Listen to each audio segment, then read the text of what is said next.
Little tour of my shop.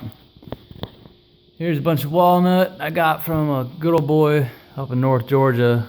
He gave me the hookup with some thick walnut.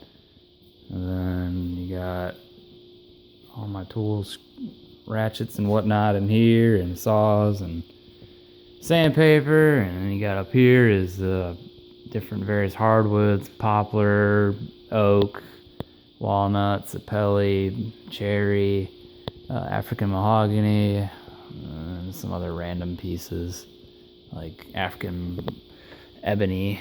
It's pretty cool. All my bolts and screws and nails are all organized in those kind of. And that's all the mess right there. Scrap wood bin. Got my belts for sharpening knives. And I got the MIG welder back there in a bag. Got the compressor, chop saw, planer,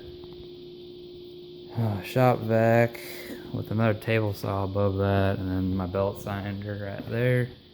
Got the big boy rigid right here. Does a pretty good job. Then a bunch of random junk up here, my planes. Then here we got all my DeWalt tools and jigsaw, ratchet sets, biscuit joiner, hammer drill, impact socket wrenches, and then this one right here is pretty embarrassing. It's a mess. It's like a mixture of car stuff, some welding stuff down there, and then paint stuff up top. Yep, that's about it all in all. It's the shop for the most part. It's pretty small, but it does the job.